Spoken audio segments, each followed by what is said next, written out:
Ooh, scary times are coming, kids. It's the week before Halloween here on Sports Frenzy 2.0. I am your spectacular, beautiful host, Oh, jeez. the maestro Kevin Crane, along with my spookerific co-host. I knew that was coming. I am the conquistador, Dave Height. I shouldn't say spook, should I? Are we taking it back? Oh, I was gonna. I'm surprised they haven't banned that. Cancel culture hasn't banned that yet. Yeah, just wait for it. It's coming, kids. Sports Frenzy taping here on October the 26th, 2022. Of course, as I mentioned, just a few days short of Halloween. Get ready for an eerie segment. We got a treat, not a trick from the Bears this past Monday night, though, as we move into NFL, as we do each and every week now here in the fall and winter. Yep, Monday Night Football. This is the first Bears win on Monday night in I can't remember how long. And they looked good. They looked well coached, as you said, in all phases of the game. Yeah, all three phases, they dominated the Patriots in Foxboro. I believe the point spread was floating around 10 in favor of New England before the kickoff. Yes. And the Bears had to take a knee at the end of the game in respect. Yeah. Otherwise, they could have gone 40-14 instead of winning simply 33-14. Yeah, that was over the GOAT Patriots. I personally would have run it in. I'd have run it up on them.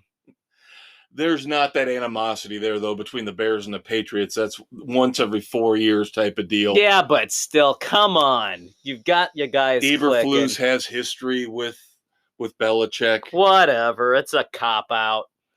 I get it, though. Now, if they were playing the Packers, then you run that shit I'd have been all day screaming long. at the TV. Another touchdown, punch it in! Exactly. Oh, no, Aikman was right. That was a fun game. It was unexpected completely. And, the Bears had obviously game planned for Jones. And when Zappe came in, had a couple of big plays, got the 2 touchdowns, but the Bears adjusted defensively. That's something that they have not done in a long time. And it was beautiful to see.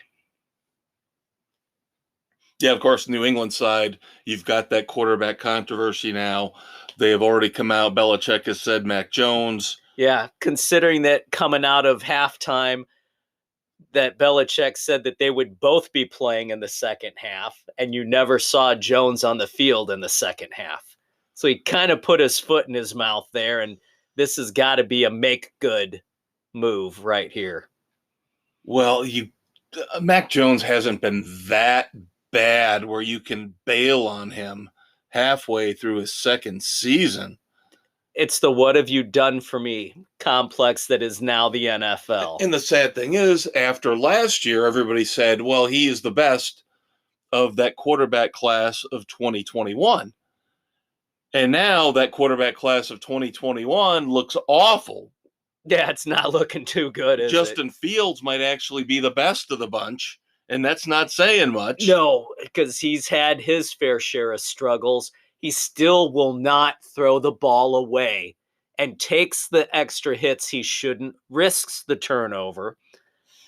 We're going to revisit the Patriots here in a couple minutes when we get to the Colts quarterback controversy. But we still have a little bit more Bears news to talk about. Of course, again, heaping praise on the Bears. As Dave and I are Bears fans, this is the best the Bears have looked in a long, long time. And so what do they go out on and every do? level? Yeah. So now today it breaks here on October 26th. They trade Quinn to the Eagles. Not a big surprise that he was going to be traded. He's been on the block all off season. We get a 4th-round pick for him. Okay, he's not exactly lighting the world on fire this season. So understandable there. And that's a typical criticism of Robert Quinn, why I'm not exactly heartbroken to see him go, because he loves to do the whole, I'll have a great year, set the world on fire, and then fall asleep for take a year or two and off. this is his year of hibernation. Yeah. So it probably hurt what the Bears could have got for him if they traded him in the off season. Right. Coming off that monster year. But maybe everybody knew what you were going to get. So, but to Pohl's credit, before the game Monday in Foxboro, he's stated, we're listening to trade talks, we've got a plan, and we're going to stick with it. Yeah, the Bears have got a lot of dead cap money now. I jumped on Spot Track after the Quinn deal was confirmed. Right now, this year, $72.5 million in dead cap money, which is 34.5% of their entire salary. Yeah. And they are already $20 million in the hole next year, which is already looking to be 9% of the 2023 cap number already eaten up by dead cap money. A lot of it being this Robert Quinn deal. Yeah. Now, of course, you can look back and blame Ryan Pace for this because he's the one that signed the deal. You've actually got to go back prior to that regime, too, prior to Pace. The stage was set where we've just been in a cycle of dead cap hell for bad signings, bad picks. And now it's all coming to a head at one time. But as I've said to you, off mic, in other rants, raves, private conversations, it's got to stop at some point. They have got to get smart. They've got to start. Number one, they've got to re-sign Roquan Smith. That's not dumb to re-sign Roquan Smith. Not. You got to have players. You got to have players at some point. Established players at some point, yes. So you got to keep him. You were talking Jackson's another one that they should hold on to. Give him another year to see how it goes. Yeah. The one guy that I think would be smart, if you could get something for him to move based on how his backups are doing, is David Montgomery. Yes. We all know the shelf life of a running back in the NFL is much shorter than most other positions. Yeah, especially of late. And Montgomery takes a lot more hits than a lot of these other finesse type running backs do. Yeah. Now, he has not had a huge injury issue, hasn't had the debilitating, knee stuff like a Saquon Barkley. Yeah. But Montgomery is a solid back. He gets his carries. He will get you the yards. He can block. He can catch a little bit coming out of the backfield. He's a good all-around guy. The problem is, but if you can get draft picks or at least a decent pick for him going forward, then yes, get it, because Herbert and Ebner are doing a really damn good job for you right now. Yep, agree completely. Herbert's averaging over 6 yards a carry. Of course, that's why you and I should be running the Bears. This is true. But of course, they wouldn't let us because we make too much sense. Yeah, and we all know that the McCaskies have no sense. All right, moving on to our other teams that we root for. As the Bears sit 3-4, by the way, tied with the Packers. Tied with the Packers for second. Yep. As the Vikings pull away in the NFC North. Crazy. And the Bears should have beaten the Vikings. Bears should have beaten the Commanders. That's the one that's going to hurt. There's 2 wins that they should have had that they epically blew.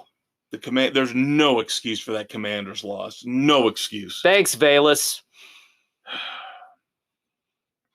Your Dolphins get Tua back, and what do you know? The minute they get Tua back, what do? We wind up with a win. Although a little it's a little sluggish in the second ugly. half. It was a No little points ugly. scored on either side, but they beat No. the Steelers. Little bit 16-10. of rain going on, but still it wasn't a pretty game. But the Dolphins did lose their safety, Brandon Jones, for the year due to an ACL. Ouch. So that's going to hurt the D a little bit, but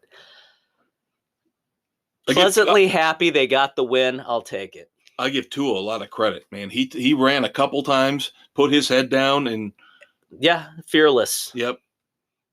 He can see the leadership, and I know they mentioned this on Sunday Night Football. He is a leader. He might not be the most gifted or skilled quarterback. No, but he's got the instincts, and he is a leader. He will rally the guys. Yeah, they will play for him. Because right now, by my estimation, they are 4-0 with Tua starting, 0-3 without Tua starting. Yeah. Tua needs to be there for them. Yeah. And, of course, my woeful Tampa Bay Buccaneers, that team is a mess. And the one person that they will not condemn, that they will not throw under the bus, and I could see this coming a mile away. You called it before the season began. You did not want Todd Bowles as the head coach. No, when Arian stepped down, I was like, where's Leftwich? Why isn't Leftwich being anointed the next head coach? Going with Todd Bowles, I knew was a mistake. Todd Bowles does not inspire. Todd Bowles does not lead. And we're starting to see the effects of this now. A lackluster team with no energy, with no fire. You can make all a distracted Tom Brady. And a distracted Tom Brady. Still, he's not playing bad. But the thing is, you got Chris Godwin back a lot earlier than you were supposed to from his knee injury at the end of last season. You got a healthy Mike Evans. And Leonard Fournette, last time I checked, was still playing and supposedly still not eating his way out of the league. So what's the excuse? The defense has played decent. It's just game plan, strategy, energy, there's leadership. Nothing there. There is nothing. I'm not going to discount the Tom Brady distraction. I'm not. And we could bring up this is the year of the Super Bowl winning quarterback failing miserably, because we can bring up Aaron Rodgers and we can bring up Russell Wilson along with Tom Brady. Yeah. All three under 500, almost halfway through the season. Yeah, and they are playing the worst games ever in their careers. And when they were supposed to be the saviors of their teams, they're not pulling it off, kids. I will defend my man, Tom Brady, on two fronts. Number one, he did win a Super Bowl for the Buccaneers. So regardless of what happens here the rest of 2022 into 2023, he accomplished what he was supposed to. Okay. Number two, Tom Brady's contract is done after this year. Yeah. Aaron Rodgers, Russell Wilson are anchors on the Packers and the Broncos, respectively. Anchors on those teams. You've got Aaron Rodgers on the Pat McAfee podcast every week, spouting off about how smart he is and how he acts like he's running the team, and the fans are jerks, and well, they just like to wallow in misery like pigs in shit. Yeah, Mr. Rogers. He is such an arrogant prick. Yeah. What was it this week? Saying, well, we've had too many mental mistakes, and we've got some players who are out there who don't need to be out there. Maybe we should sit them on the bench and put the guys on the bench out to see what they can do. What does Matt LaFleur think of that? What does he think of that? With Aaron Rodgers basically acting like he's the head coach. Maybe Mr. Rogers needs to be benched for an attitude check because of the way he's not helping his receivers. I have started to hear, believe it or not, rumblings from the Green Bay area that they're smart football fans. As much as we hate Green Bay as They their know the rivals in game. Chicago with the Bears. They're not dumb football fans. No. Is They he are wearing sitting his there and welcome out? they're going back a couple years and they're looking at the logic when Jordan Love was drafted. And they're all sitting there going, now we understand what they were trying to do. Mm-hmm. Because right now, if we could ditch Aaron Rodgers and sign a couple huge wide receivers, a tight end, tools for what would we rather have? Aaron Rodgers barking and bitching and pissing and moaning with nothing to work with because he's got all the damn money. Or we'd rather have Jordan Love struggle through a year or so, finally get to learn the game, but he's got great receivers and maybe a serviceable to high-end tight end. Just saying. I'm hearing that type of stuff coming out of Green Bay. And we've been talking about that since they gave him that stupid-ass deal. That's also what's going to wind up biting the Chiefs in the ass here in the next year or two. Not just the Chiefs, not just the Packers. The Cardinals are going to be in that front Broncos, as well. The Broncos. The Browns. The Browns big time are going to be hurting. Because that's fully guaranteed. Yeah, there's no getting out of that one. Before we leave Tampa Bay and move on, I do have to discuss this ridiculous controversy involving the two referees. Oh, God. Who stopped Mike Evans after the game, after the embarrassing 21-3 loss to the Carolina Panthers. Yeah. Everybody jumps to conclusions. Well, here's the thing, though. I think there's a little bit of a cover-up going on here. There probably is. Now, the two refs, Trip Sutter and Jeff Lamberth, if you have not heard, stopped Mike Evans after the game, star wide receiver for the Buccaneers, and video makes it look like they handed him paper and a pen, and he signed something. Yeah. And of course, the rules are strictly against approaching a player. You can actually, if you're a referee, you go through the normal channels like everybody else. You can ask through the normal channels. So everybody's like, whoa, was there a violation here? What happened? Now, I don't think the story holds up. I think they did ask him for autographs, and I think the league is trying to cover up. But the story is that prior to the game, they were talking with him about golf and how he was looking to improve. And so after the game, the one official knew a golf pro down in Florida in the area that could help him with his game. And they wanted to give the golf pro Evans phone number to get in touch about setting up lessons and all. And so they were getting Evans' phone number is what the official story is. And there's supposedly a link between that official and Evans because they're both Texas A&M alum. Bullshit! Bullshit! I call bullshit! And how could you not, as much as the NFL tries to cover things up? Dan Snyder, Yeah, God forbid they'd ever try to cover anything up in the NFL. Oh, yeah. Look how long it took them to give a 2-game suspension to Chiefs defensive end Frank Clark for 2021 gun charges. Over a year. June of 2021, he was arrested. Now they are suspending him 2 games on the personal conduct front. Are we going to have to wait till next year for Alvin Kamara to serve his suspensions for his assault at the casino during the Pro Bowl stuff? Why is it taking them so damn long? Completely agree. Completely agree. Absolute crap.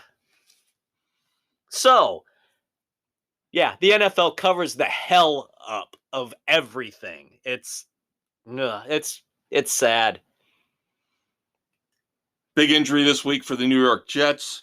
Stud star rookie running back Breece Hall tears up his knee. He is out for the season. Credit to the Jets. And Dave and I were talking off mic about this. This is already turning out to be the most active trading deadline season for the NFL in years. Yeah. We haven't even talked about the big one. But the minute Breece Hall went down for the Jets, of course, they are actually posting a good record and would be in the playoffs right now as a wild card. Yeah. So they go out and they grab Jacksonville's James Robinson. Because there's a fire sale down in all over the place. Yeah, Jacksonville, Carolina. The Bears. So the big one, of course, was Christian McCaffrey. Traded to the 49ers. Limited time he saw in that blowout loss to the Chiefs. I will be interested to see how they acclimate him and Deebo Samuel together into that offense. Because they are essentially the same type of player. Well, and the thing is, I think it works better when you've got a mobile quarterback.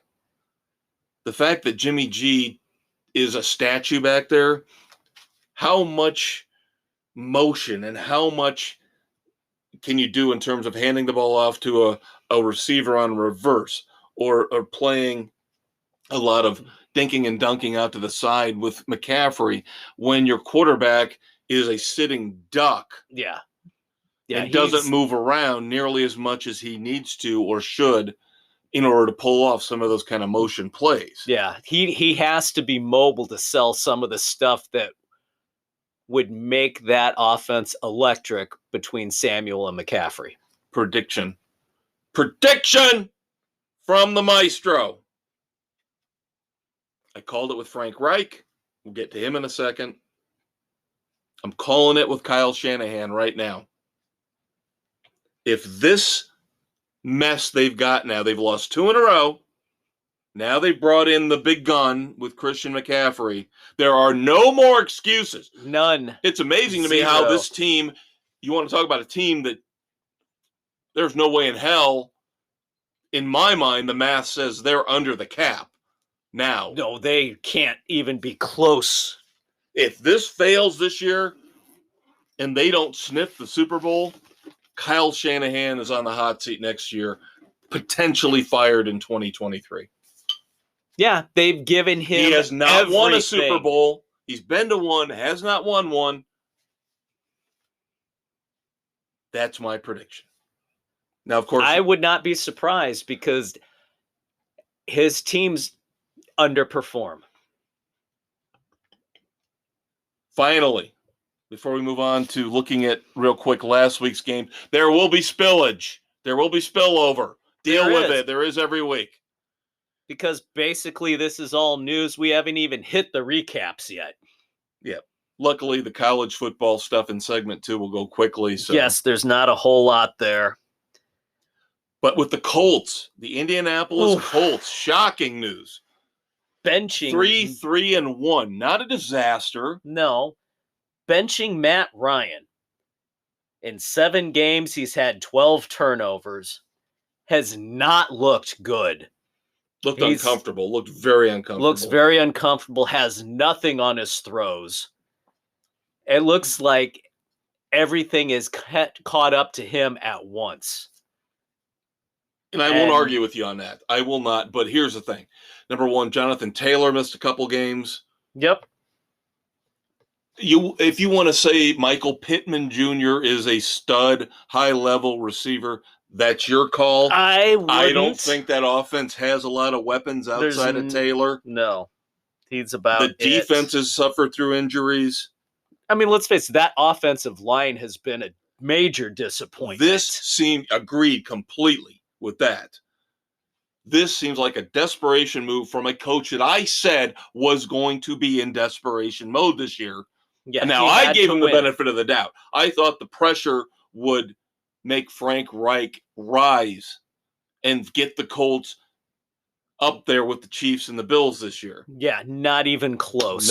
Nope. So Sam Ehlinger, the 6th round pick last year out of Texas, will be the starter presumably until injury, the end of the season, or he shits the bed. Yeah.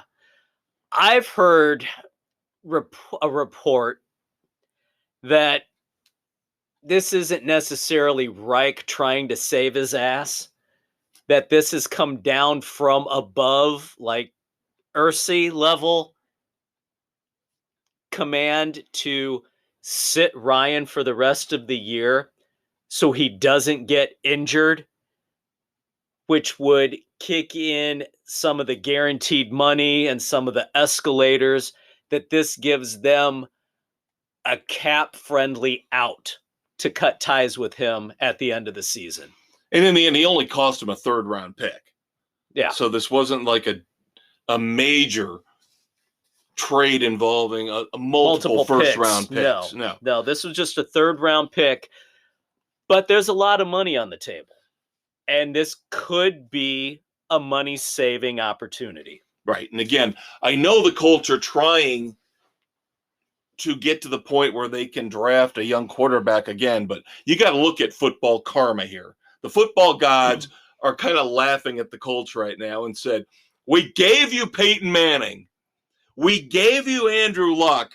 Didn't you think at some point in time it was going to come back and kick you in the nuts? We're going to do a 180 and you were going to get the ass end of things once or twice?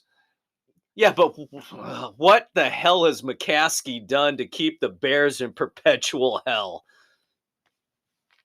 All we have that the Colts don't have is we can say we had the greatest team of all time. There is that. We always will have that. They'll always be 85, Dave. They'll always be 85. Yeah, and we were sexy Rexy throwing another Super Bowl away to said Colts. Oh, and I got the meme. I got to circle around here to the Patriots because there was a great meme I saw involving SpongeBob and one of his cohorts showing them running up to, like, super speed, running up to a door and knocking on it. And the meme said, this is Frank Reich and Ballard, the GM, running up to the New England Patriots front office, banging on the door, asking, can we give you a 1st round pick for Mac Jones? Nice. So I don't think I would right now, based on what we've seen this year, give up a 1st round pick for Matt Jones. Oh, hell no. Even though he's young. No. And I still think it's way too soon to cut bait. But again, in this era, do it now, help now, play well now. Otherwise, we're cutting bait and moving on. Type of NFL that we're dealing with. There is no development anymore. We are in a bad spot right now in the NFL. I'm telling you, we've just talked about all these quarterbacks are vastly overpaid and underperforming. You're going to have all the. What about Justin Herbert right now? My God, that's a train wreck. Again, who did I tell you is to blame for this and who should be fired? They're talking about Nathaniel Hackett. If he doesn't win in London with the Broncos, that he's going to be gone this weekend, he's done. How about Brandon Staley pissing away Justin Herbert and Austin Eckler? How about that? That's a travesty. You got to get somebody. I'm telling you, again, what did I say? Sean Payton. That's where Sean Payton needs to go. Quarterback for the next 10 years, running back for the next 3 or 4 years. But you got to wait till his deal in New Orleans is done. You don't want to have to give him compensation. An awful head coach. He's not good. Slightly better than Hackett. I'm just glad Eberflus looks a little more competent than either one of those two. Yeah, at least he's able to make adjustments and has shown he can put some semblance of a game plan together. Right.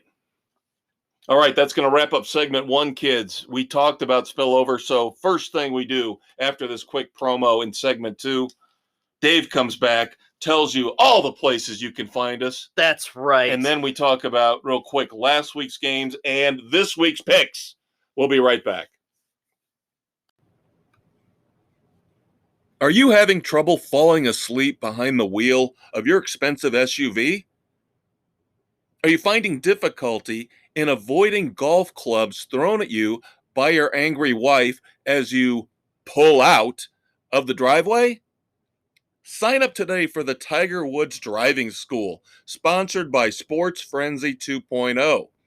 We'll show you how to text ladies of the night while still driving effectively in the wee hours of the morning. We'll also teach you how to ditch a suspicious backpack when you end up driving into a ditch.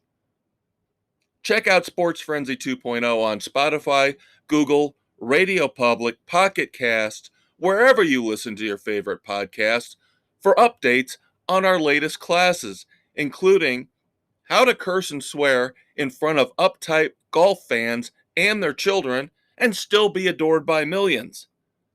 The Tiger Woods Driving School. It's great.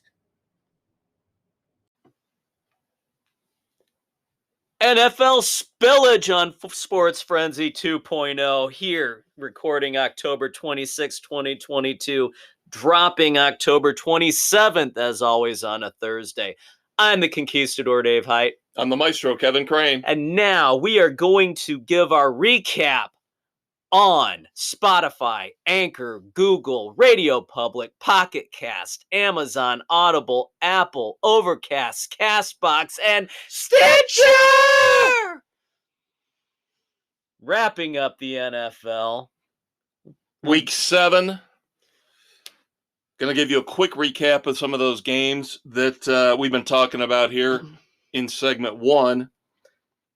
Cardinals beat the Saints 42-34. I thought I had that pick early. It looked good. And then Andy Dalton literally threw the game away with a couple of pick sixes. In the end, all I can say is these are two teams that will not be in the playoffs. No, they will not. Bengals are rounding into form as we move on to Sunday's games from last week. Falcons, I admire the fact they're playing hard with a really bare-bones roster. Marcus Mariota. Yeah. Drake London, the rookie wide receiver. Kyle Pitts, though, really, really underachieving, the second-year stud tight end. Yeah.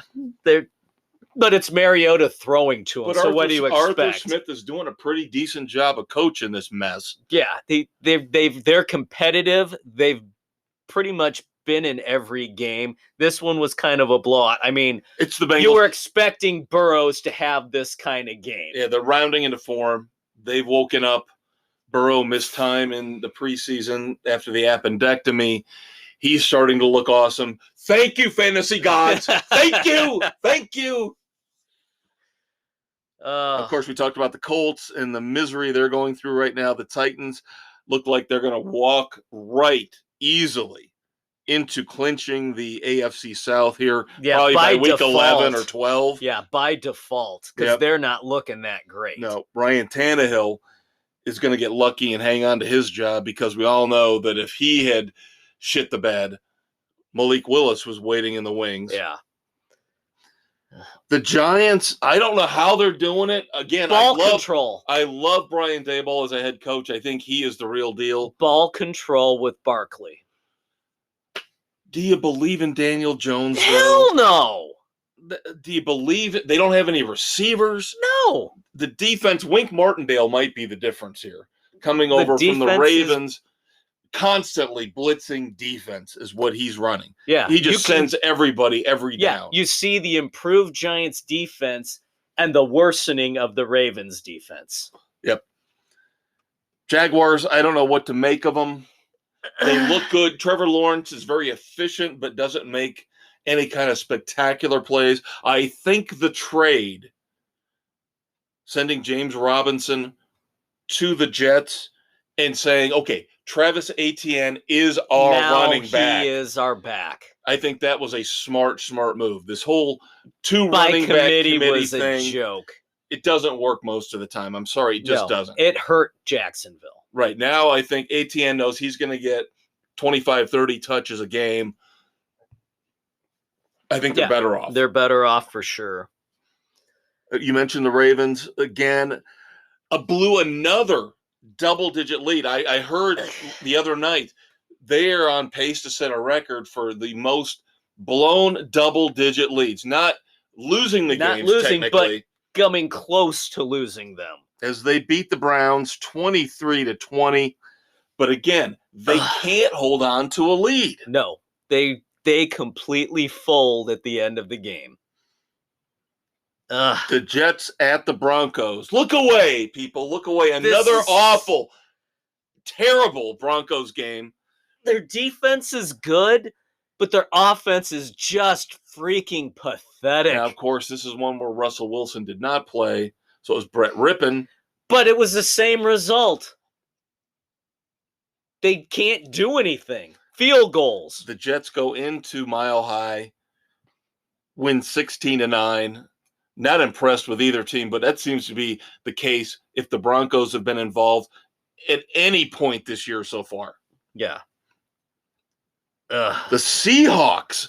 The overachieving Seahawks. Now, I would say go all the way to San Diego, but it's just a trip down the coast for them. Right. It's not but, of course, far. climate-wise, Seattle to San Diego is almost a 180. L.A. Oh, jeez. Yep, I did it. It's your turn this week. Well, yeah. No, I feel like Dan Snyder's wife. Everybody ripping on Dan Snyder's wife because she dared to call the team the Redskins. So that's why I don't hold that against her because I'm still saying San Diego with the Chargers. But, again, Brandon Staley is going to destroy this team. You have got to get somebody in there to save Justin Herbert. We know he is a top 6, top 7 quarterback in this league. And he's got a bottom 4 head coach. But Pete Carroll, kudos to Pete Carroll. He's got that kudos team to Geno rolling. Smith. Yeah. They plugged Kenneth Walker in as running back after Rashad Penny went down. Now DK Metcalf is hurt. We'll see how that affects them here in our game coming up this week. Goes. But the Seahawks are in first place in the NFC West. Frightening, isn't it? Chiefs over the Niners in San Francisco. A little bit more of a blowout than I thought. Doubled them up. I did not expect the Chiefs to put up that kind of points against that Niners defense in San Fran. Yeah, I think they were butthurt after the whooping they got from the Bills. Yeah, and they took it out on the Niners. But again, this is going back to what I said last segment. This is why Kyle Shanahan had better be careful. Right. Now, are they going to respond this week? And we'll discuss that game in a moment. They'd better, because this is the second week in a row where they got beat and beat badly. Yep. And then we already talked about the Dolphins beating the Steelers in Tua's return. All right, so let's move on to NFL Week 8. Thursday night, October the 27th. Of course, this hits that morning. Yep. Ravens going down to Tampa to play the Buccaneers, who are going to be missing 4 starters again. And a couple key bench players as well. Yeah. It's a dinged-up Bucs team. Ravens so far for everybody, with the exception of Bill and Aaron. They're going with Tampa. Yep, we've got 6 of our 8 panelists with picks in so far. I don't like what I'm seeing from the Buccaneers. I just don't. They're in a tailspin. Well, the Ravens have got a lot of problems. They might have found finally the solution to their running back woes with Gus Edwards coming back.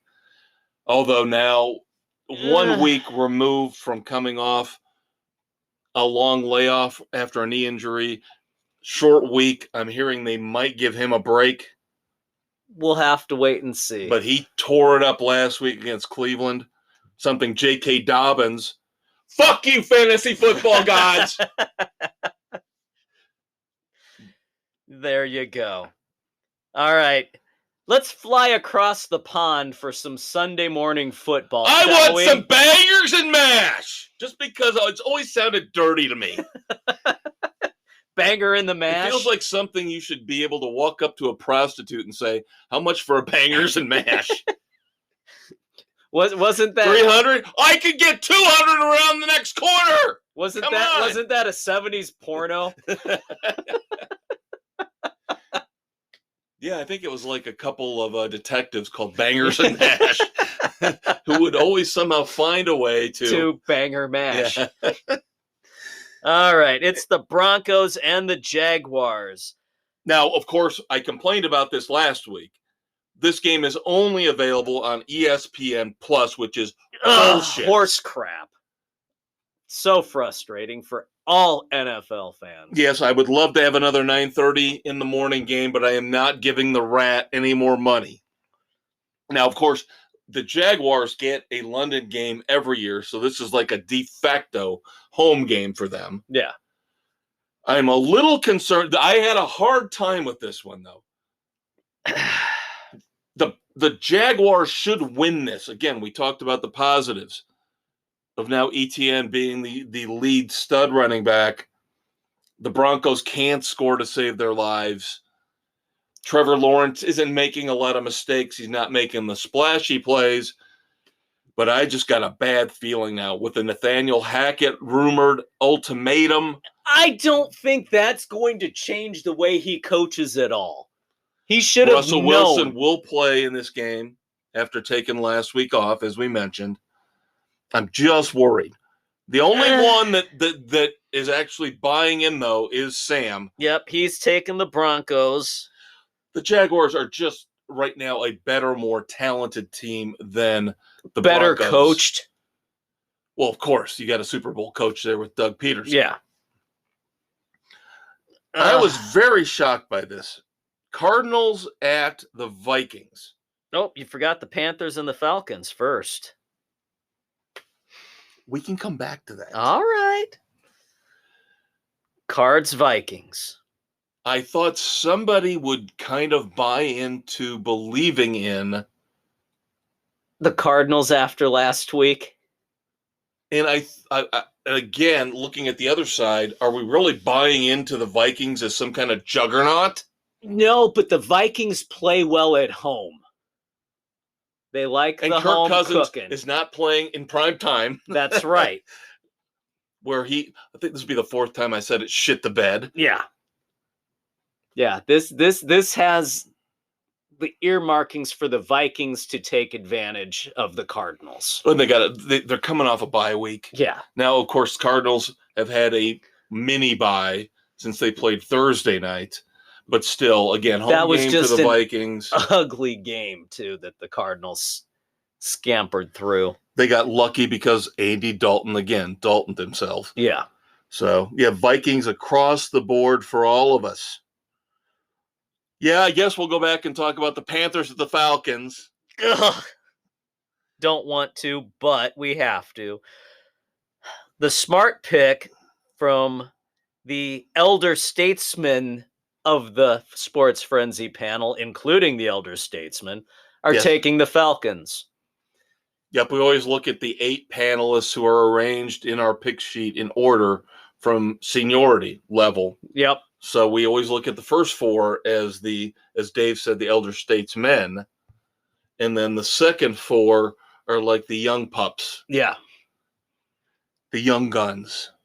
And as Dave said, all the elder statesmen are sticking with Arthur Smith, Marcus Mariota, and the Falcons. Yep. Aaron and Doug going with the Panthers. So they're buying into the whole getting rid of the superstar players. And going with prove yourself. The more Why hungry, should you be younger here? player? I'm not. I'm not. Not with the coaching situation. Nope. All right. Raiders at the Saints. My God, the disappointing Raiders at this point. They're still so much better than the damn Saints. That's why you and me and Sam and Doug are going with the Raiders. The Big Blue W and Aaron going with the Saints. Not after what I saw last week. No, especially with them sticking with Dalton instead of a healthy Jameis Winston. makes absolutely no sense to me whatsoever. And I'm going to be stubborn and stick with the Raiders because I believed in them at the beginning of the season. They get back to 3-4. There's hope. Yeah, this is Josh Jacobs could be the MVP right now outside of Josh Allen in terms of what he's doing at running back. But it's being wasted because they're being out-coached. The funny thing is, talk about a bonehead move. Josh McDaniels, the coach you're mentioning, who's getting out-coached each and every week, they didn't pick up his fifth-year option. He's a free agent after this year. And he's right now the number one running back in the league. Wow. That's dumb. Yeah. Just something to think about, kids. Miami might need to take a look at that. Oh, no. Raheem Mostert's tearing it up. So, Miami needs to take a look at that. You got to remember, there's a connection there between your coach and Mostert. I know, but it's that loyalty thing. It's got to go get over. I know it. I'm not impressed yet. Patriots at the Jets. This could be an interesting game with the Patriots wanting to come back after the embarrassing loss at home. I do not have any faith that they can do that based on how they looked. The Jets, I'm going to buy in for this week in New York or wherever they're playing. Yeah, technically probably New Jersey. Yeah. So I am going to buy into the Jets, as are Doug and Aaron. Sam and Bill and I are going with the Patriots because, number one, the Big Blue W succinctly put it in his picks. No way in hell do I trust the Jets right now. And I agree with him completely. And then number two, Belichick is going to be spewing holy hellfire this week. Yes, he's lost 2 games in a row already this year. But the Jets, Zach Wilson. The Bears. Zach Wilson's more concerned about which friend of his mom he can bang. All of them. Devastating injury to your number one running back. Devastating injury to one of your offensive linemen. The Patriots don't know who they're going to play at quarterback. But that's the beauty of it. He can do exactly what he did last week. If Mac Jones, 5th time, shits the bed, then you put in Bailey Zappi. We'll see how it goes. If Bailey Zappi puts up the 14 points against the Jets that he did against the Bears, they'll win the game. The Jets' offense is not that dynamic. What you got to worry about, can the Patriots adjust offensively to protect the quarterback, to get Ramondre Stevenson some more room? And he had a lot of great catches, big numbers. So they've got somebody there at running back. They do, but that's all your guy from Miami, Devontae Parker, had a couple big catches.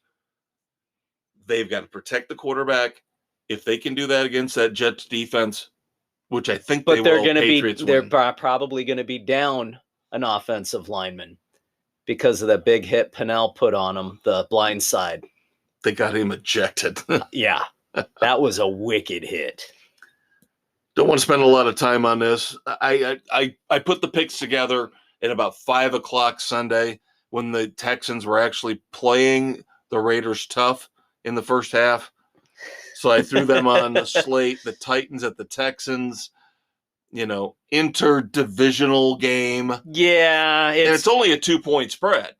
Which is kind of scary, but it's Titans across the board. No faith in the Texans. Commanders at the Colts. The Titanic epic battle of between Sam Ellinger and Taylor Heineke.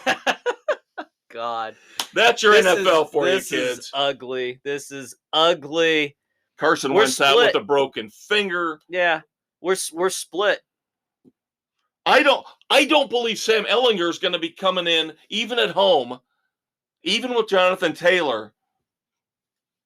The Commanders beat the Packers last week. I know that doesn't mean that doesn't mean anything. I think Tyler Heineke is better right now than anything you're getting out of Sam Ehlinger. I'm taking the Commanders. I'm thinking this is Reich's chance to exert his coaching status. We'll see. I think he is panicking. I think he's about done. Yep. Irsay, you mentioned, one of the crazier owners in the league. Loves to do the knee-jerk reaction stuff. We'll see. And this is how considering it goes. the fact that Reich and Ballard, the GM, just recently signed extensions. So Commanders for me, Commanders for Bill, Commanders for Doug. Uh-oh. It's the Doug pick. Colts the Doug for factor. Aaron. Colts for Aaron, Sam, and Dave. Don't say that about him, man. That's harsh. Well, here we go. 49ers at the Rams. We've been talking about the 49ers here a lot this week. About how they need the signature win. It's the Rams have really pissed this season away. They gambled on one season last year. They got it, but now they're just abysmal. Time to pay the piper. Yeah. No draft picks to deal, so you can bring in some help. Yeah, there's nothing there. So, and the 49ers better be, again, Kyle Shanahan, we talked about Frank Reich. Kyle Shanahan had better be pissed off, fire these guys up. And get this one. I expect 5 sacks minimum on Matt Stafford. I don't care if it's at SoFi Stadium. The Rams. Now McCaffrey, full week of practice. He'll be all in on that one, which leaves Aaron on Rams Island. Yep. We talked about the upstart Seahawks and the upstart Giants. The Giants travel cross country to Seattle to play Pete Carroll's Seahawks. Geno Smith, top 10 quarterback? Who would have thought we'd be saying that? I know. Never thought. And you got Daniel Jones. I just like the Seahawks better in this situation. So do I. You and I are the only ones. Everybody else buying in, drinking the Kool-Aid on the Giants. And again, I like Brian Daboll as a head coach. I think they've got a really good, solid future there. But they've got to fix the roster from the last regime. Does that sound familiar, Bears fan? Yes, it does. They've got a mess at wide receiver with Kenny Golladay and Kadarius Toney. Yep. 2 guys who just take money and don't play because they're always hurt, dinged up, something's wrong. Yep. One cares more about being a rap star than being a football player. There you go. And Carroll wins at home. Then finally, the Monday night game, another one. I don't know why I put it on the slate. Crap fest. It's a rivalry game in the division again. But the way the Bengals are playing right now, across the board, Bengals. Yeah, Bengals look good. They look like they're ready to take over that division. All right, college football, kids. Probably the biggest news, A&M in the midst of a losing streak. Jimbo Fisher, rumblings are he's worn out his welcome at College Station. He's already got a huge long-term extension. I know. What are you going to do? And this vaunted... We don't know anything about that here in South Bend, do we? No, we don't. But this vaunted recruiting class, all these freshmen... That he bought. I mean, yeah. So they had over the summer issues. They missed one of the games, or was it Miami? I can't remember. Anyways, 3 players missed because of violating team rules. Now you have 3 more, possibly a 4th, for a locker room incident that they're not talking about, are indefinitely suspended. So what the hell kind of kids did you bring in there, Jimbo? What were you doing? They're going to be in trouble. And you and I we're on record. You and I have never liked Jimbo Fisher as a head coach. Never. Not in Florida State. And definitely not here, and we never thought he should have gotten that extension. And we've talked about it week after week how hard it is to coach in the college ranks. You take away Nick Saban and you take away Dabo Swinney, and you got nothing left. You got nothing left. Yeah, Kirby Smart's starting to get up there. He's starting to, but it's a rough go. You know, it's a rough go. In Ohio State, again, starting to get there. But again, those guys, at least with Ohio State, he inherited a program. There are 2 great college coaches right now, and that's it. Yeah. The rest of them move around from port to port to port, seeing who's going to be stupid enough as an athletic director to pay throw the big most money at them. Yep. Of course, locally, Notre Dame beats UNLV 44-21 to move to 4-3. Big game coming up against Syracuse. We'll get to that in a second. And my beloved Miami Hurricanes shit the bed. That's 6 against Duke. How do they lose to Duke? Starting quarterback got knocked out. 40, but still, that's no excuse. That's no excuse. 45-21. Miami should have a decent enough backup quarterback to beat Where was Duke. their defense? 45-21. They lose to Duke. Pathetic. Mario Cristobal, meet the new boss. Same as the old boss. All right. Last week, real quick, running through NCAA Week 8. Yes, there will be spillage. Deal with it. Suck it up. It's football season. We're going to highlight some of the games that we picked last week.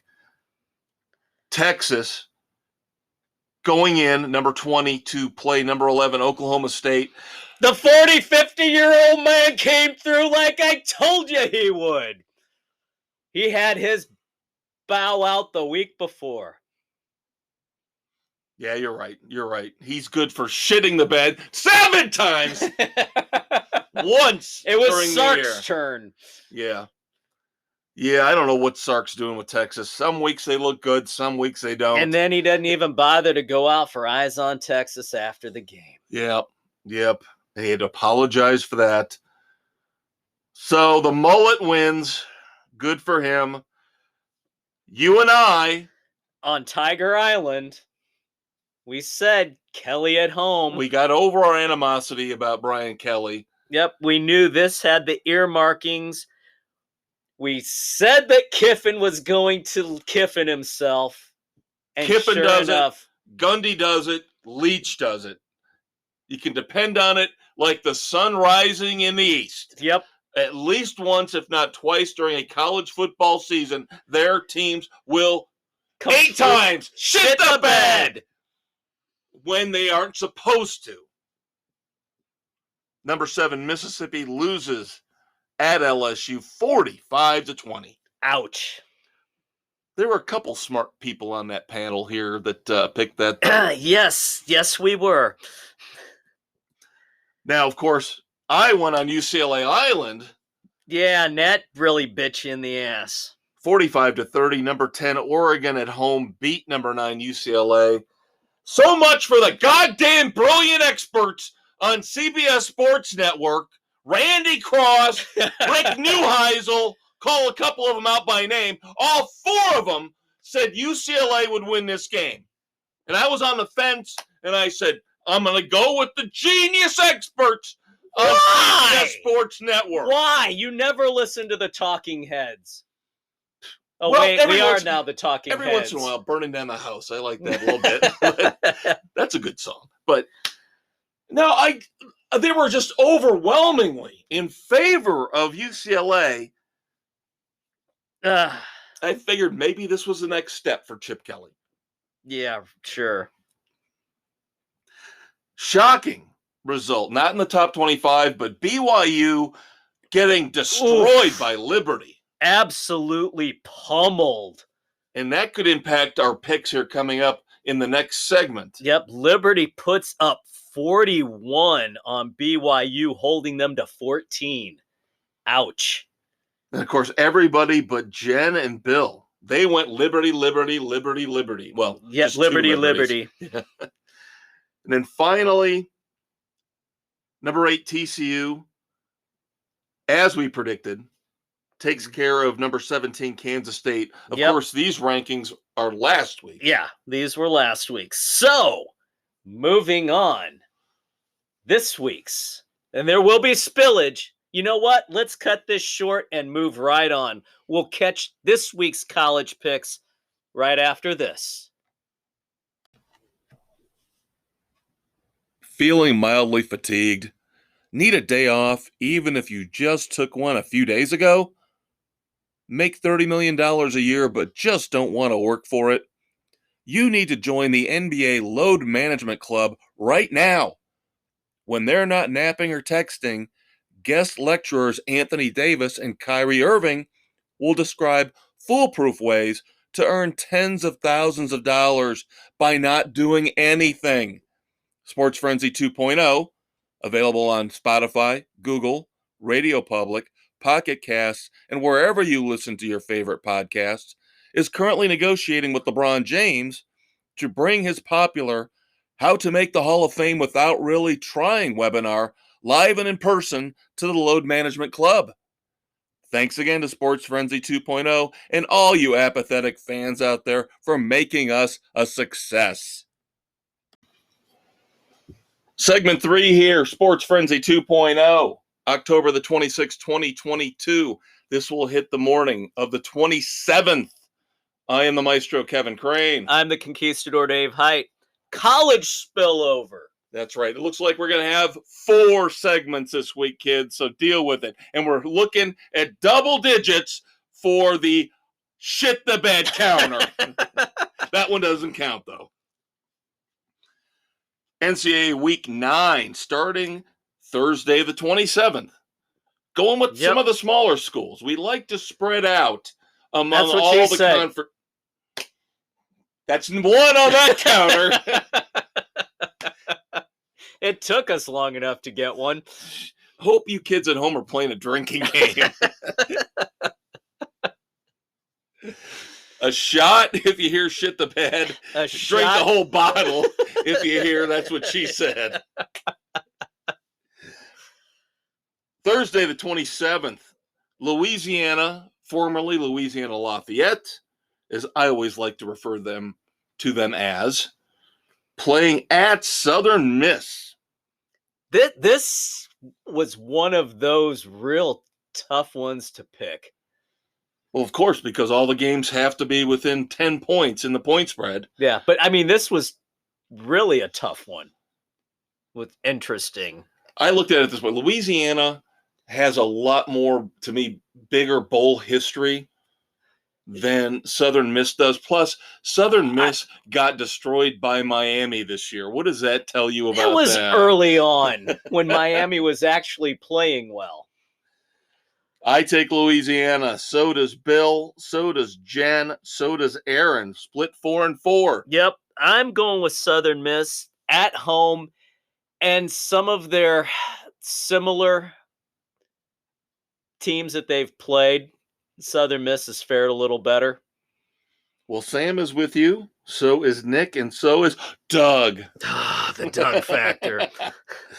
Again, stop picking on him. I know. They've got to pick on him sometime because he doesn't show up. Well, I take that back. He's shown up the last few. Yeah, Nick's the one. The one that's bailed on us. Yeah. Friday, October the 28th. East Carolina at BYU. This is a trick pick. This is a very trick pick. Because you would look at these two schools. One has a history of being successful in college football. One is kind of little glory here and there. Yeah. Wasn't Lou Holtz's son? Yeah. Skip kind of put them on the map. Right. Here's what you got to look at this year, kids. Right now, BYU is on a losing streak. They have not looked that impressive. They are in a bad losing streak. They are failing in every phase of the game. And East Carolina has a dynamic offense. Even though it's at BYU, Dave and I agree, East Carolina comes in, hotter team, better team right now. BYU is feeling the effects of going independent over the last few years. Yeah. Yeah. And Big Blue W and Mrs. C agree with us. But we're split 4-4. Yep. So Sam, Nick, Doug, and Aaron go with BYU. Saturday the 29th, the Notre Dame Fighting Irish go up to the Carrier Dome to play number 16 Syracuse. Yep, taking on that vaunted Orange Man offense. All I know is I saw a big chunk of that game they played last week at Clemson. They lost, but they looked damn good to me. Yeah, they should have won that game. I believe Syracuse is for real, more so than I believe in Notre Dame. Yep. I briefly flirted with taking Notre Dame because this kind of could be that game that they would pull off. But their defense is so susceptible. And Syracuse's offense is so damn dynamic with that quarterback and running back. I have to go with the Orange. Sam is with us, Bill is with us, and Nick is with us. Yep. Jen, Doug, and Aaron take the homer pick. Yep. It would be surprising if they actually pulled it off. I wouldn't be surprised. I will say that. I do agree with some of your logic when it comes to this would be the type of game that Notre Dame would pull off. Rise up. Yeah. Yeah. But again, what I saw from Syracuse last week in extremely hostile territory in Clemson, yeah, they look good. Kicked. Yeah, they should have won it, like we said. SEC wannabes, second tier SEC. Arkansas at Auburn. Nobody has any faith in Auburn right now. A program in disarray. Yep, Arkansas across the board.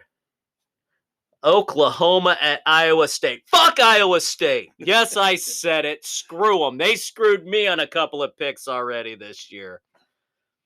They have got a great defense, but little offense. And Oklahoma is the exact opposite. Yeah. In that case, I will take the team that has the better offense. They should be able to outscore, even against a good defense, a team with an inept offense. Well, I will not say fuck Iowa State because I don't hate them as much as Dave does. I put my faith in them one too many times, and it bit me in the butt. Jen and Doug and Aaron are going with Iowa State at home, though. They're going with the Cyclones. The rest of us go with the Sooners. Number 9, Oklahoma State. We just talked about the mullet in the last segment, and we love him. The 40, 50-year-old man going in to play number 22, Kansas State on the road. Yep. No faith in Kansas State. No, Cowboys across the board. Kind of surprising. Well, it's like we've been saying. They got it out of their system. Yeah. Oklahoma State, they choked that one game away that we all know they would. It's over. It's done. They are the better team. Yeah. They should triumph on this. Everybody takes Oklahoma State, as does everybody take Wake Forest here, number 10, Wake Forest, going over to Louisville. Everybody takes Wake Forest. Cincinnati at UCF. Not a unanimous for Cincinnati. No, I didn't think it would be. UCF's actually favored. Well, it's gone back and forth. It's really damn close. Yep. Both teams are playing extremely well. I fell back on if it's that damn close, I'm taking the home team. So I'm going UCF, as does the Elder Statesman and the Big Blue W. All 5 of the other picks. And yes, by the way, during the break, all the other picks came in. So you were getting all 8 panelists in on all of these college picks. 5 for Cincinnati, 3 for UCF. Number 15, Mississippi. Lane Kiffin, of course, last week lost the big game. Yep, he shit the bed. Was that 9 or 10? 11. Lane Kiffin does just like Gundy, just like Leach. It's out of his system, and he's going up against, Dave mentioned, Texas A&M. They're in a spiral. Issues. They're in a downward spiral. Discipline issues, players suspended, even though it's at Texas A&M. Got to go with Mississippi. Everybody across the board, all 8 panelists agree. Yep. Big game. Baylor at Texas Tech. Again, second tier Big 12.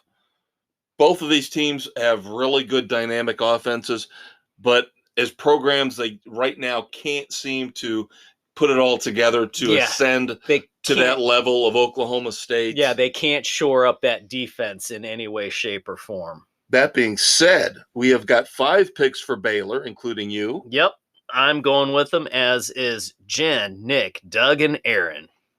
Texas Tech for me, the elder statesman, and the big blue W. Then finally going out to the West Coast, because again, we're trying to include all of these different regions, conferences as best we can. So how about San Diego State at Fresno State? Ugh. Fresno State burned me a couple weeks ago when they played San Jose Diego State. State has hosed me over. So I'm going with Fresno. So are you? I'm taking them, as is Sam and Bill and Jen and Aaron, Nick and Doug, going it with San Diego State. Going with the Aztecs. So there you go, kids. Football is finally wrapped up. 2.5 segments. Got to talk some baseball now, of course. Yes. World Series getting set to start this weekend. The Astros going for the 4th time in the last 6 years. This has not been, in my opinion, an exciting playoffs at all. No, it hasn't. Especially when you look at the ALCS and the NLCS. You had a sweep as the Astros dispatch of the Yankees in 4. Yep. And the Phillies beat the Padres in 5. Now, the interesting thing is, and the baseball purists are probably all having conniption fits and emailing Bob Costas. Bob, tell us how wonderful baseball was in 1947, please. Because, of course, the Phillies would not have gotten into the playoffs were it not for the new setup. Oh, that's why I love the new setup.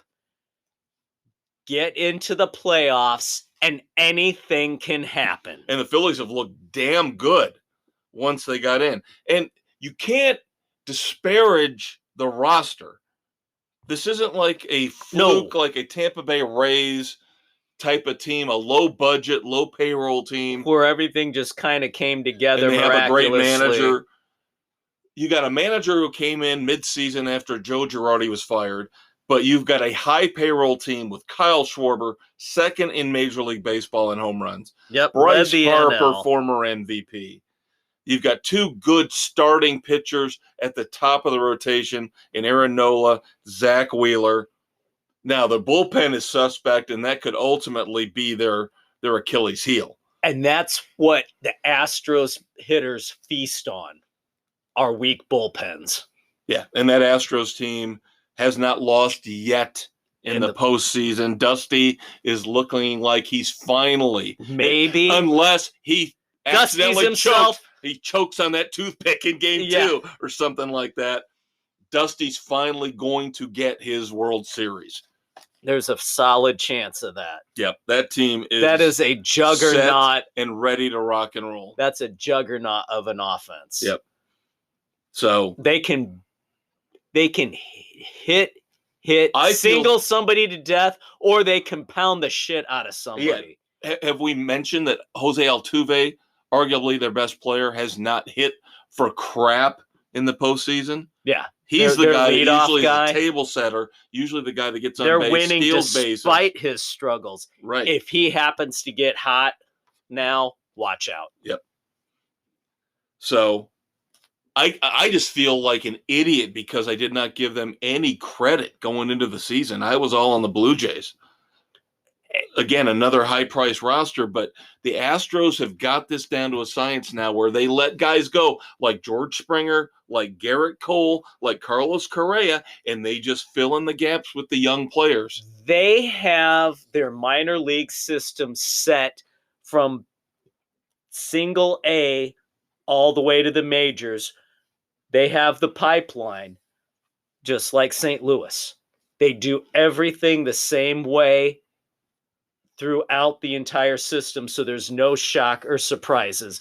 You do you learn what's expected of you at the lower levels, so when you get to the top, it's plug and play. Yep.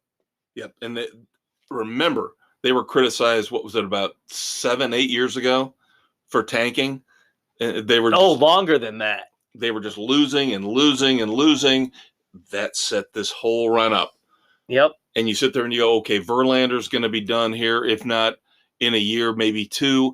That's why they got Framber Valdez. Yep, they're just they get rid of George Springer. You got Yordan Alvarez, and they are going to control these younger players for years to come. So even if they lose Verlander to retirement, even if they lose Jose Altuve to retirement, they are fine. That's the thing. The Yankees are sitting there looking at them because the Yankees are the Astros bitch. Yeah. The Yankees spend. They just try and fill in with the most high-priced players they can get. Without any regard for chemistry. The Astros build from within. I heard a great comment on New York sports radio this morning. Great guy called in talking about the roster as it's currently constructed with the Yankees. And he mentions you've got Aaron Judge, who is a Yankee. He is supposed to be the Yankee leader. You bring in Anthony Rizzo, who was the Cubs leader. You bring in Giancarlo Stanton, who was the Marlins leader. You bring in Josh Donaldson, who was the Blue Jays leader.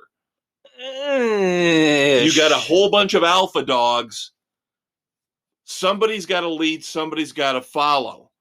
And you got a whole bunch of guys that are used to leading and not following. And they're all over the board. Yep. Speaking of leaders, 2 new managers in Major League Baseball. One, shocking to me, because we didn't even know he was out there available. Yeah, who knew he wanted to manage again? Bruce Bochy. 3-time World Series manager with the San Francisco Giants, now takes over the Texas Rangers. Intriguing. Again, you got that roadblock called the Astros in that division. That's the problem. Yeah.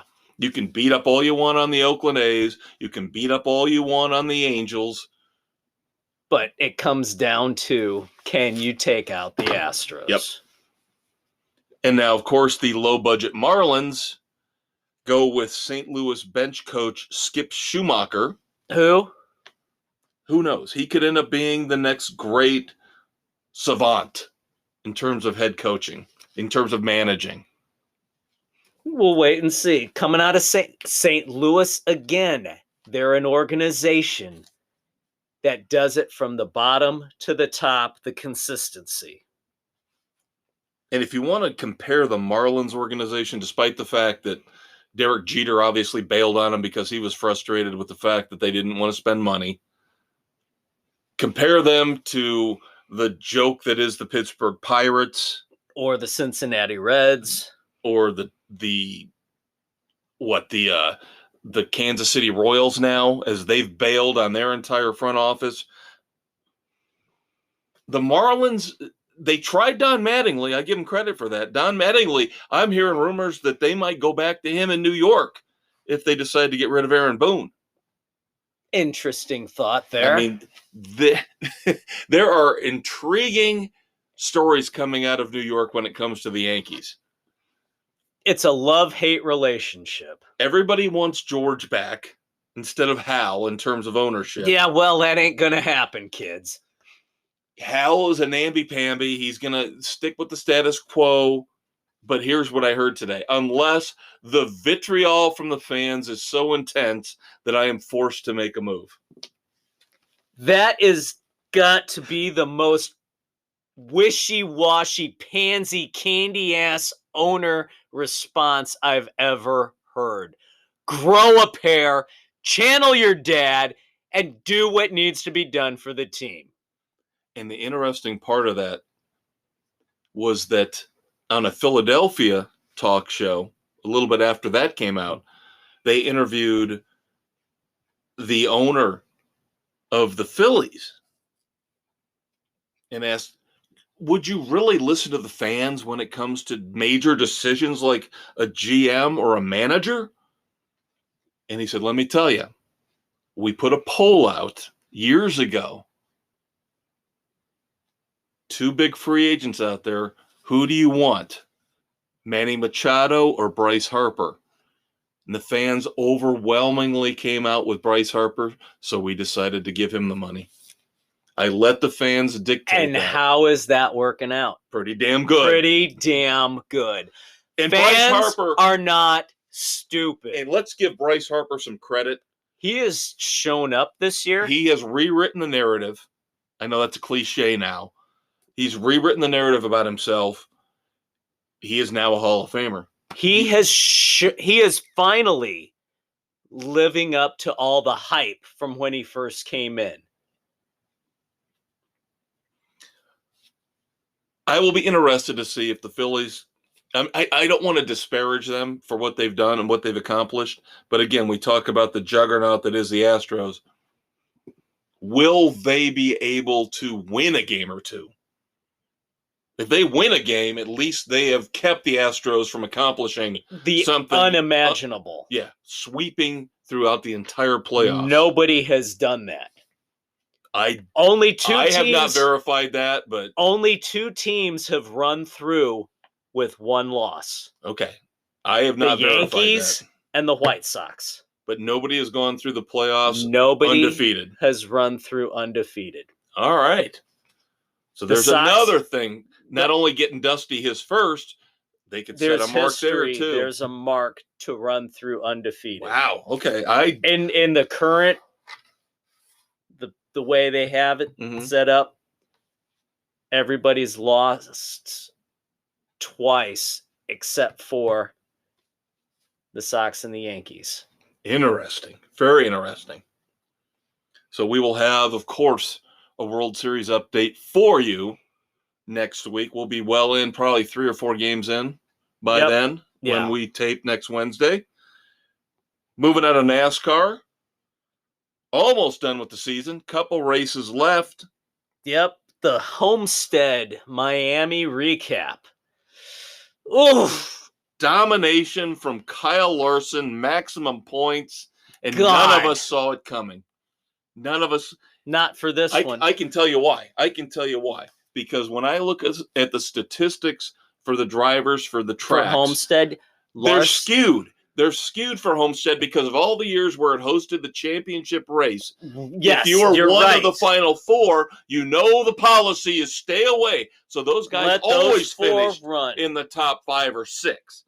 So whenever I look at Homestead or now Phoenix, I kind of take it with a grain of salt when it comes to the top level drivers. Phoenix, you can kind of look because they've got 2 races.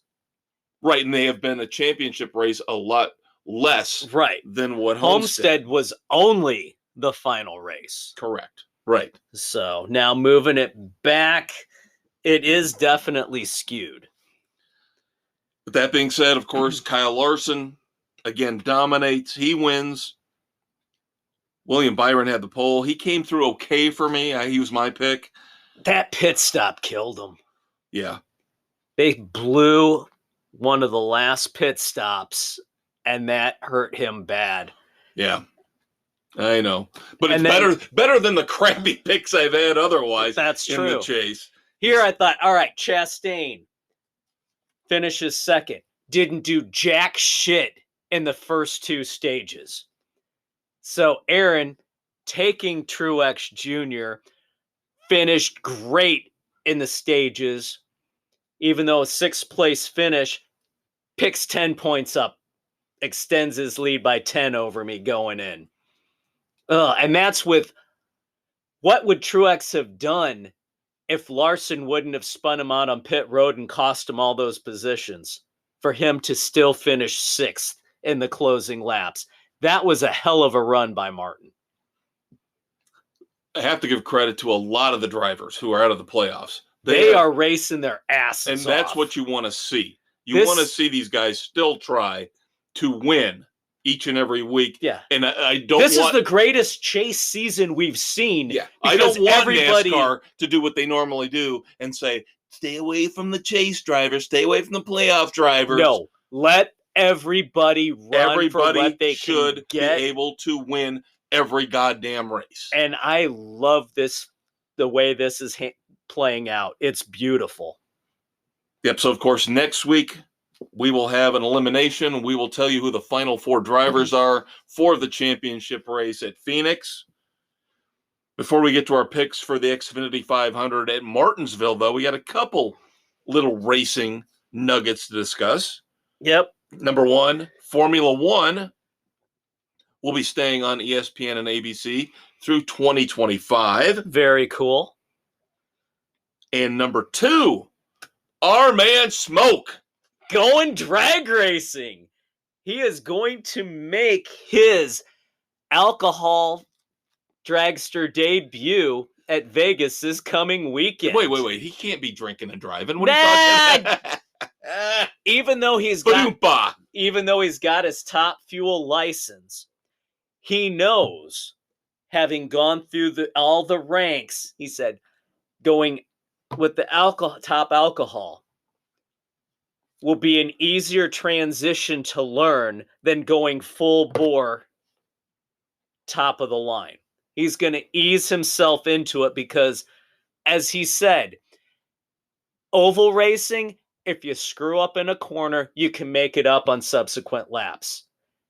Drag racing, you have to be consistent every time out. There is no recovery. When you get to the finals, it's one and done. So Tony Stewart will make his NHRA debut at Las Vegas over the weekend of October the 28th through the 30th. That's this weekend. That's this weekend with Mobile one of his longtime sponsors, jumping on for him. Sorry, when you said alcohol and driving, I thought maybe Aunt Hayes would be getting involved. Oh! Was that wrong? Wow. Was that wrong? Boy, you really had to dig that one up, didn't you? I don't care. You couldn't leave it I buried. don't care who it upsets. You couldn't leave it buried, could you? All right, race 35 of the Cup season. This Sunday, the 30th. As I mentioned, the Xfinity 500 from Martinsville. 6 of our 7 picks are in. Of course, every week we have to acknowledge the quitter that is the elder statesman. So Forever far, unclean. we have one. That's a good way to put it. Forever unclean. Very good, Dave. One duplicate driver out of the 6 we have in. Bill and Doug are taking Brad Keselowski. Interesting. It's not been running horrible of late. When I set up the list of drivers each and every year, I try to do it based on the previous year and the standings. And so because Keselowski finished so high last year, he's up there towards the top. There, and I hope but when we see stuff like this, these guys aren't just picking the names at the top. Yeah, I would hope not, but who knows? Our leader, Aaron, is going with Kyle Busch in his second to last race with Joe Gibbs Racing. Yep. Me, I am going with Martin Truex Jr., who ran like crap for the season, but since the championship has kicked in, has turned up the fire on it. The pressure's off him. He ran great last week. He historically runs well at Martinsville. I didn't have a Byron to take. I took him early. Otherwise, my pick, who I had penciled in initially, is still out from a concussion. Otherwise, I would have had Bowman. But I am taking Mr. Truex. Nick is going with Chase Elliott. And I am going with Ryan Blaney as I try to make up ground and at least get out some of the basement. sort of I'm out of the basement. Well, out of 7th. No, I got it at 7th. Oh, did you? Okay. I'm ahead of Doug. I'm in 6th right now. All right. That's why I was kind of happy Nick went with Chase Elliott this week, because I might be going with him next week. And Nick is my next target. I want to get up to 5th. My humble goal is to just redeem some semblance of self-respect here. There you go. Get up to 5th, beat Nick, beat Doug. Yeah, I've got my guy who, before everything started, my final pick is in. He will not be part of the Final Four. All of them who could be in the Final Four I've used already. Well, you're sitting in 2nd. Bill taking Keselowski, you should be fine because he's sitting in 4th, I believe. Mrs. C, your wife, is the one you got to worry about. I know. A couple good races, she could catch you and move up to 2nd. I know. We'll have to see. Yep. Depending how it goes, she could jump both Aaron and I. I think she's too far back. I think we'll Only see. 13. We'll see. Between me and Aaron. Still, it's going to be a tall task for her to catch you. Yeah. And then make another 13 up to catch him. One never knows. I think you're safe in 2nd. At worst, safe at 2nd. All right, kids. One more segment in extra special bonus long Sports Frenzy 2.0. That's what she said. Boom, 2. We'll be right back with segment 4, including Red Foreman's Dumbasses of the Week. Hello, friends. Are you tired of the boring sports analysis you get from the major outlets? If so, join the Maestro and the Conquistador for a riveting discussion of all sports topics on Sports Frenzy 2.0. Available on Spotify, Google, Apple, and wherever podcasts are available. Hello, kiddies. It's the wrap-up bonus segment of Sports Frenzy 2.0 here, October 26th, dropping October 27th, 2022. I am the Conquistador, Dave Height. And I am the Maestro, Kevin Crane. As part of this wrap-up segment, NHL is in full swing. And the Blackhawks aren't embarrassing themselves. They are not. They started off 0-2, and then they are now on a 4-game winning streak, having last night, as we tape, knocking off the Florida Panthers 4-2. They've already made a couple of trades early in this season. They traded forward Everett Barrett to the Philadelphia Flyers for defenseman Cooper Zek, who's going to be sent down to the AHL, their minor league team, the Ice Hogs. Then, hours later, traded defenseman Nicholas Bedwin to the Montreal Canadiens for forward, Cameron Hillis, who's also being sent to Rockford for development. We'll see what happens, but I've watched a few of the games. They are playing so much better this year. They're not languishing, playing keep away. They're moving north, south, up and down the ice. Their penalty kill has been outstanding. So much more improved. Power play is looking pretty decent. Very impressed with what the new coach has brought to the game. History has been made in the NHL. Phil Kessel of the Golden Knights is now the NHL Ironman, playing in 990 consecutive games. That's insane in the NHL with injuries that can take place. So his run started November 3rd, 2009. It's a hell of a run and career, and he celebrated by scoring his 400th career goal. Oh, that's cool. I did not know that. Yep, as a bonus. So, and of course, we talked a few weeks back about the previous holder of the Ironman title, Keith Yandel, who had 989 straight games. Yep. Just retired before this season. So, yeah, we told you it was coming. Yeah. And it was just a matter of months compared to the decades before it changed hands. So not an easy task. All right, a little bit of basketball news here. Starting off with college basketball. Not quite in full swing yet, but big news already dropping on the NCAA hoops front. Hello, friends. Goodbye, friends. Jim Nantz is calling it quits when it comes to broadcasting. The Final Four. Wow.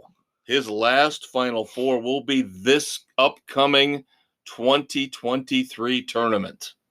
Damn, that's the end of a run. Yeah, as much as you and I bag on all these announcers for being blowhards like his partner in the NFL, Tony Romo, Nantz has always been pretty solid, pretty dependable, pretty good. Yeah, Never offensive. Never over the top, prone to hyperbole. He calls the game. He doesn't give you editorials. Bob fucking Costas ass hat. So yeah, Nantz just does what he's supposed to do, and he does it with class and style. Yeah. The name that pops into my head as the antithesis of Jim Nantz is Gus Johnson. I can't stand Gus Johnson. And by all accounts, he's a really nice guy. But he's just not a good announcer. But he makes it about him.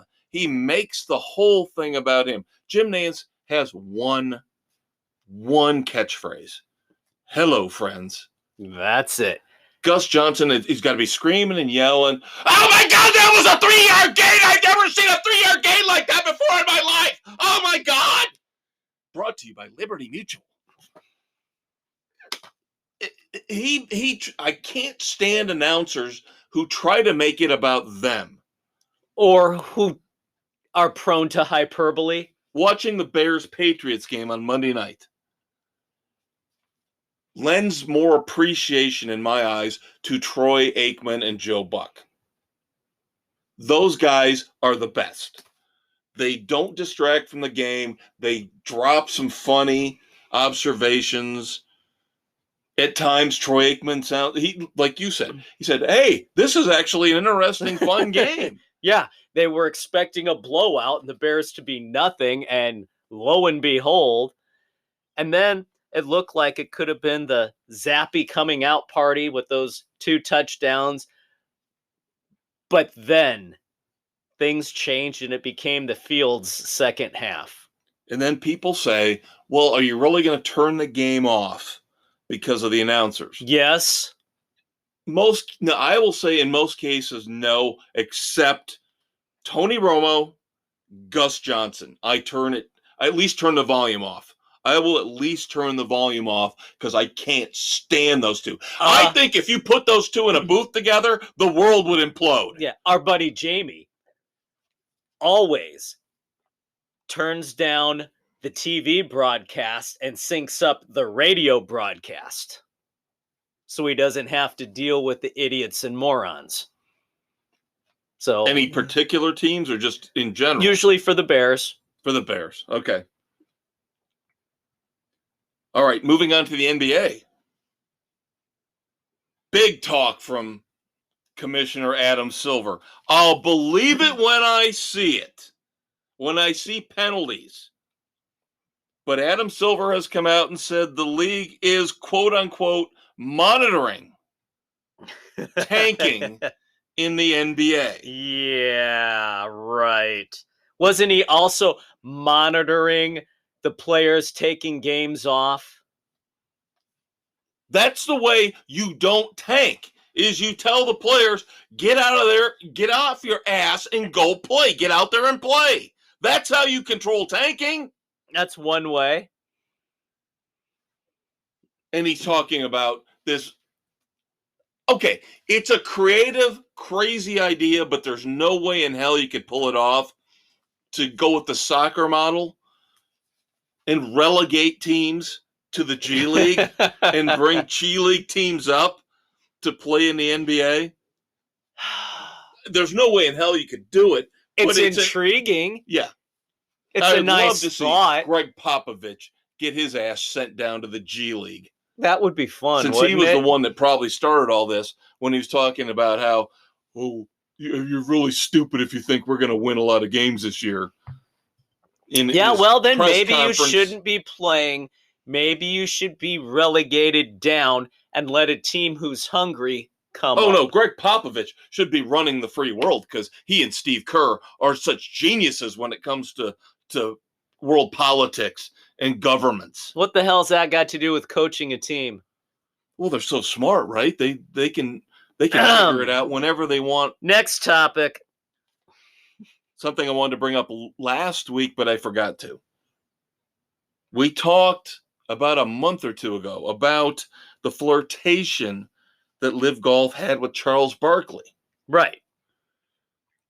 Well, old Chucky knew what he was doing by putting that out there, because TNT's Inside the NBA paid all of their 4 hosts long-term deals.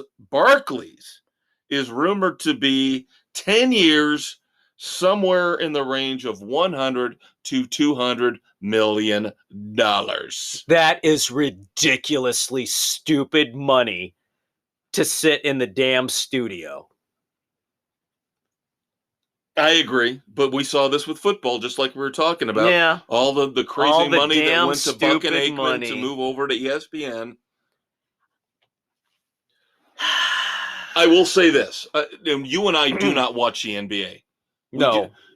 I mean, my team, the Orlando Magic, are complete and total trash, although Paolo Banchero actually looks like a great player as the number 1 pick. He could be the real deal. Yeah.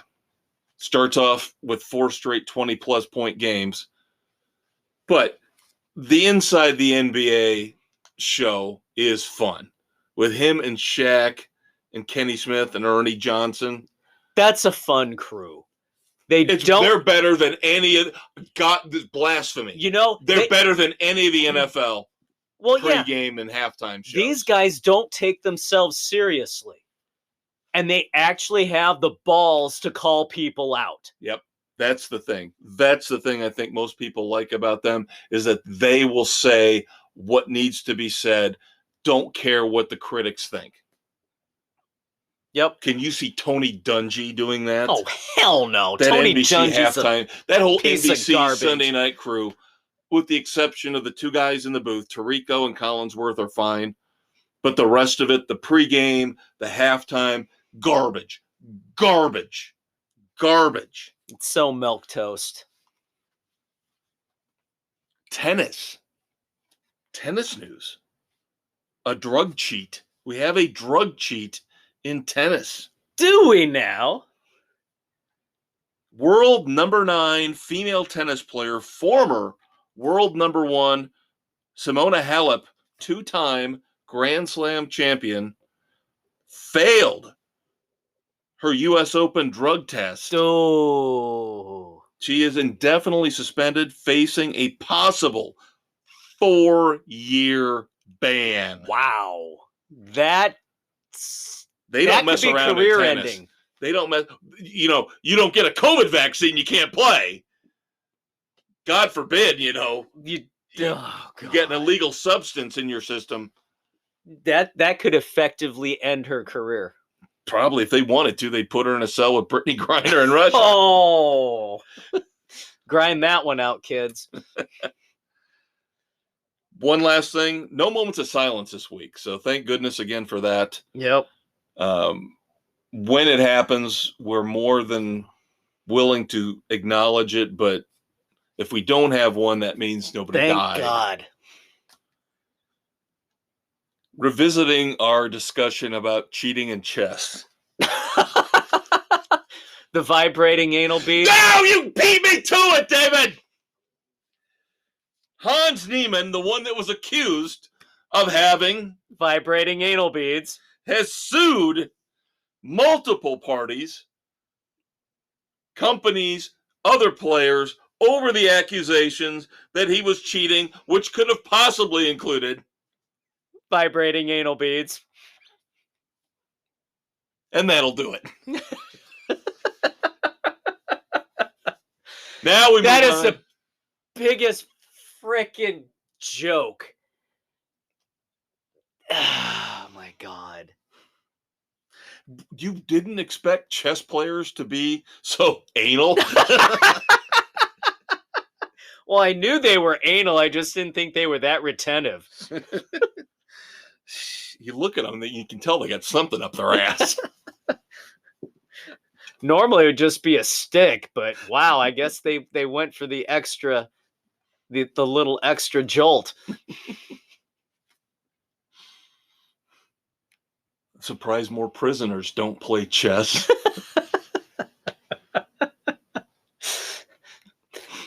They'd have to make their own with the outlets. Drop the soap, get ready for the vibrating anal beads. Okay, sorry. All right, next. It's Wow, time that for took a your turn. favorite segment and mine. Boy, that took a turn down the crapper. For potential Red Foreman dumbasses of the week, I will pose the situation, the person, to Mr. David Conquistador Height. He will decide as the sole arbiter, the sole judge, if they are dumbasses or not. Let us begin. The Washington Commanders Yes. held a raffle earlier in the season. One of those 50-50 raffles, right? Yes, I'm familiar with this story. Check for almost $15,000 to the raffle winner. Boing, boing, boing, boing, boing. The Washington Commanders, a multi-billion-dollar NFL franchise, bounced the check for, I believe, $14,800 and change to the raffle winner. David, we know how much you love Dan Snyder. They're freaking dumbasses from top to bottom. And, of course, they had to say, oh, it's a bank error. Sure it wasn't. Oh, God. Baylor head coach Scott Drew, just a few years removed from winning the NCAA championship in basketball, men's basketball, Yep. came out and said recently he is in favor of having 128 teams in the NCAA men's basketball tournament. Because he says when you look at it mathematically and how many teams there are out there, this isn't really a percentage that's much off from what we get in the NBA or now Major League Baseball. Dumbass. Complete and total dumbass. Everybody participates, Dave. Everybody gets a trophy. No! Consequences, damn it. You don't get a trophy for trying. That's the problem with this damn country and this world today. Anybody, you could put a team in there who is under 500. They get hot for 8 games, however many it would take in this scenario. They win the title? No. Everything falls their way, and it could happen. You know, all the top seeds get knocked off by other top seeds, and this team just kind of snakes their way through. No, that would destroy everything. No. Leave it alone! We always say this. We don't even want the damn play-in games anymore. Sometimes things are fine the way they are. This is that corporate mentality. You know, we always have to make a profit. We always have to make a profit. So we got to jack prices up and fire people. Jack prices up, fire people. Jack prices up, fire people. Sometimes staying steady is good. Yes. But nobody gets that in this hashtag profit margin world we live in. This is a guy that everybody seems to love, but I don't. I've never liked him. I think he's a phony. I think people think he's adorable and funny when I think he's just a jackass or a dumbass. Marshawn Lynch was on live at halftime, I believe, of the Washington-Cal game. And, of course, what did he do on ESPN Live? He dropped an F-bomb. Of course he did. And, of course, everybody kind of goes, well, that's just Marshawn being Marshawn. No, it's not. That's a dumbass move. It's a dumbass move to accept his little charade, his act. You need to look back at his past. It's tiresome. You need to look back at all the things he's done that he somehow gets a pass for. Drunk driving. But it's just Marshawn. No, no. So I'm 3 for 3? 3 for 3. All right, final one. I think I'm going 4 for 4. I'm pretty sure on this because I know how much you love this guy. Story came out this week.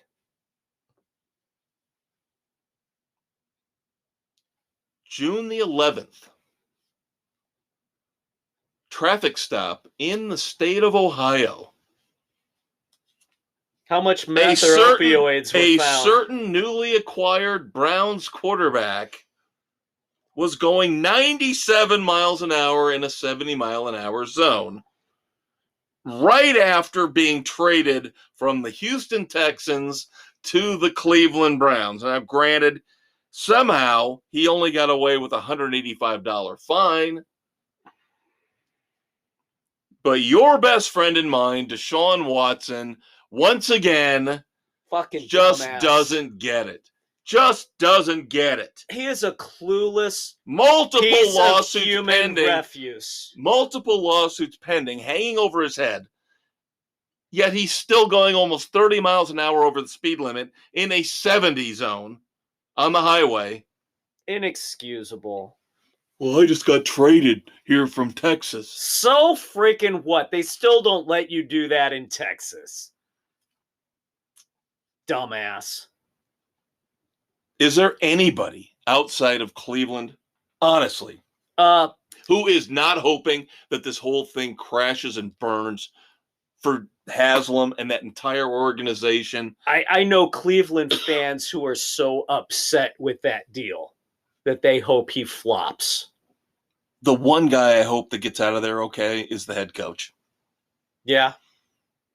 Because he has done the best he possibly could with an inept ownership that he has been going through here year after year after year, and it kept them at least better than they were the previous decade and a half. Yeah. Kevin Stefanski. He needs to get somewhere else, get a better job with another organization, Carolina, Houston, wherever it might Denver. be. But there is nobody that I know that is not hoping for this Deshaun Watson thing to just implode. So the Browns get what they deserve. He gets what he deserves. Well, but unfortunately, he's still going to get freaking paid. I know. $250 million. Because the ownership are a bunch of morons. And Nick Chubb. Nick Chubb is a great running back. He's another guy. Needs to move on, get somewhere else. Yeah. He's one of the few guys out there who, if he demands a trade, I would not hold it against him. Not at all. Nope. No, that's a train wreck of an organization. You know what I will hold against these people out here, though? If they don't tune into the weekend edition. That's right.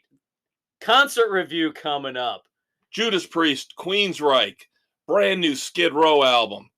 Beast, starring Idris Elba. More dumbasses. More dumbass. Unfortunately, lots of moments of silence on the slate this week for the entertainment world. Unfortunately. We've got a lot of fun stuff for you this Saturday morning. Of course, your cure for your hangover is Sports Frenzy 2.0's Weekend Edition with Dave and I. Yep. And remember, drop us a line. Give us a topic. Check out the Facebook page for links to each and every podcast episode. You get this before games are played. Tell us who you think is going to win. Our picks will be posted, as always, for NASCAR, for football. We want to be an interactive podcast to respond. Let us know. Because that's all. We're here for you. Sorry. That must have been my fourth beer coming back up on me. He's a conquistador, Dave Height. He's a maestro, Kevin Crane. Thanks for hanging out with us again this week on Sports Frenzy 2.0. Yes, once again, check out the weekend edition. We're not done yet. Back-to-back recordings. You get a couple days off, and then we shift gears on Saturday morning into the entertainment world. Guaranteed to be just as much fun as what you're getting here with our talking and our ranting and our raving about sports. Just against Hollywood. That's right. And in many ways, we save even more vitriol for those asshats than we do. Those entitled little bastages. We will be back here next week. Same Sports Frenzy time, same Sports Frenzy channel. But again, check out the weekend edition. He's Dave. He's Kevin. Take care, kids. We'll see you next week.